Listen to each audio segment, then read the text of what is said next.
Ah yes, this room is filled with massive OSHA violations big time. Check this out. I put some pure white tinted light bulbs way above the intended watt limit. Just messing with you. And my cable management are on fleek, but more on that later on. This is it. Here's a conveniently placed bed where I hardly knock out at. It's mostly there to fill in the room's empty space. And behind that is a closet filled with winter and hype beast clothes. And here's the computer used for documents and other adult responsibilities such as paying bills. It's eventually going to get upgraded to the much superior and infamous Windows 95, but you don't care about that. This side is basically where I lay my planning board, documents, paperwork, and all that important junk. I've yet to hang these sets of paintings somewhere. These were some art pieces made by a client while I was working for Uber and Lyft. He scattered hundreds of his works all over Las Vegas as if they were hidden packages like in Grand Theft Auto. Here's a spiffy congratulatory letter from Codemasters. I'll eventually encase it with a golden frame or something. And here's all the stuff you guys care about, but first, a word from our sponsor. Today's video is sponsored by BenQ Screenbar e-reading lamp. Thank you to my man Zach for the hookup. Sheshe. So how this thing works is that it prevents you from having massive eye strains from prolonged use of a computer. This is very helpful for someone like me who makes long play videos.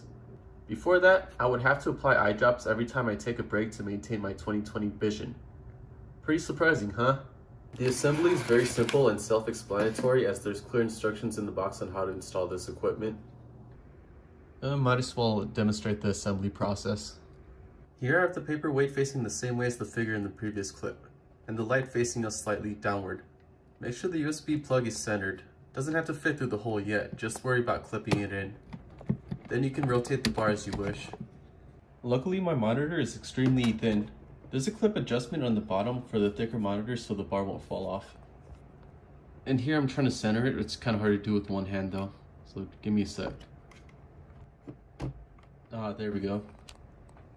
Plug in the USB power cable, blah blah blah, to the USB. I'll plug and play. So here's the USB cable that came with the package. One end goes over here and the larger end goes in the computer or the monitor, given that the monitor has a USB port somewhere. And damn, it's on now. It's clearly too bright to use during the broad daylight on its default settings, so I'll show you the settings above. So here you can adjust the lighting. It has 15 tones, so here you go. 1, 2, 3, 4, 5, 6, 7, 8, 9, 10, 11, 12, 13, 14, 15. 1, 2, 3, 4, 5, 6, 7, 8, 9, 10, 11, 12, 13, 14, 15. And here's another button that adjusts the light's warmth.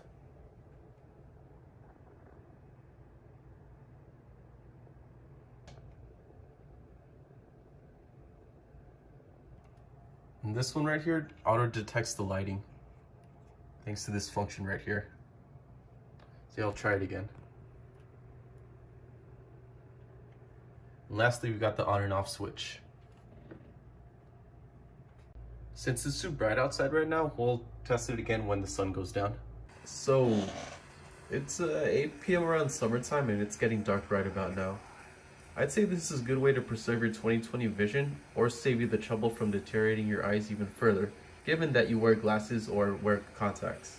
So yeah, the light bar helps with people that use the computer for an insanely prolonged time in one sitting.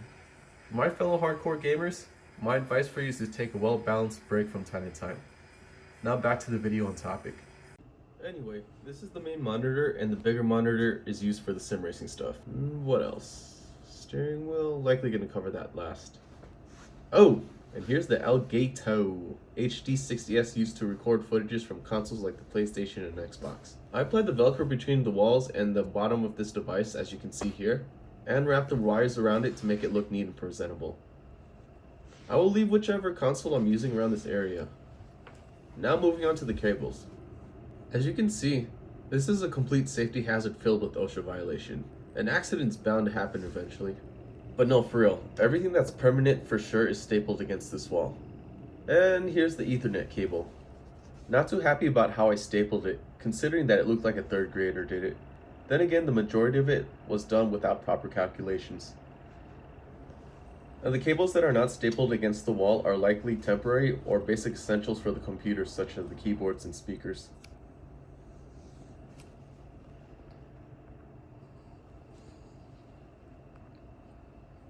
I scored this steel ball mic for cheap from a mom and pop store. When I do formal videos meant for commentary, I apply a pop filter in front of it, but I put that piece of equipment inside the bin whenever I'm not using it. Tied the wires down for normal usages, but when using the big screen, I remove the tie and move it closer to my racing rig. Here's some additional decorations because why not? And a random pencil laying there in case of paperwork. Here's a model of a Mitsubishi Evo 7 in a Tomica box, and my daily driver in the United States. And here's a conveniently placed fire extinguisher because my racing rig is hot. It's less likely to be ever needed, but you never know. And here are all the extra controllers laying around for the PC. The controller on the right customizes the color appearance of the side of my computer. I hardly ever use that. And speaking of the controller, this is the supercomputer that gets all the work done. Not going to spend too much time explaining the specs, so I'll leave all the list of parts in the video description, if you're into that type of stuff. Now this computer has a 4-way direction for airflow. The top in front of the hard drive takes all the necessary air, which is called the intake, so all the hot air the computer parts produces to get it running spits out on the back and bottom side, which is called the exhaust. So airflow number 1 is intake, exhaust. Airflow number 2, intake, exhaust. Intake, exhaust, intake, exhaust, intake, exhaust, intake, exhaust, intake, exhaust, intake, exhaust, intake, exhaust, intake, exhaust, intake, exhaust, intake, exhaust, intake, exhaust. You know what I mean. So for those in the loop, I was previously criticized for using the Xbox One as a paperweight to make the bottom exhaust have a smoother airflow, so I ended up using this cheap bin that I got from IKEA. Pretty nifty, huh? This is the Logitech C922 webcam that I use for streaming. Hello everyone! The plug is not stapled and somewhat cluttered right now because I move it pretty often.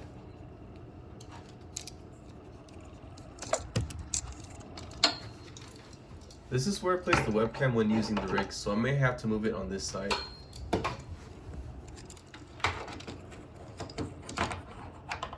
Whatever, I'll fix it in a few minutes. This right here is my speaker volume, so let's test this out.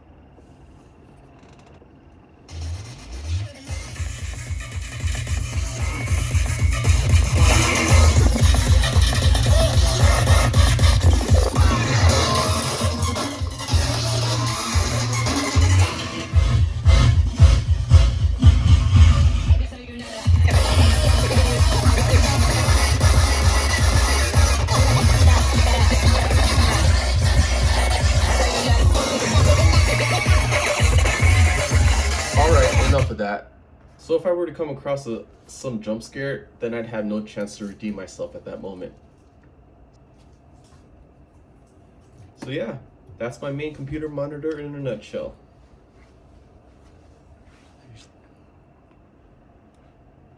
So the moment you've all been waiting for, my new racing rig setup. The entire rig itself is made by Tanaka that you can get for cheap. I've chosen the blue one because it looks like the stock Recaro seat for the Evo I have in Japan.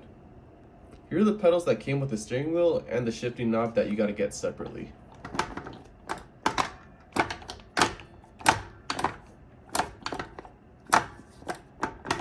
Let's see what it looks like when you turn it on, shall we?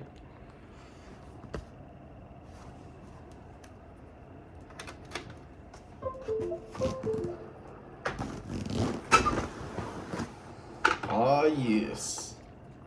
Now with proper steering feedback. And below the seats are some fresh shoes I use specifically for such occasion. I know there'll be some Asian cats that will be like, ew, you bring shame to the Asian American community. But nah, dog. 99% of the time, using shoes inside an Asian household is a fat no-no. I just want to make it crystal clear that I only use brand new shoes when using the pedals. But yeah. Guess this is the racing rig view apart from that fire extinguisher being in the way. I'll move that aside later on. Ooh, and another thing worth mentioning. You might have seen the tangled wire on the corner earlier. That's the HDMI plug that I use for both monitors as a one-at-a-time occasion.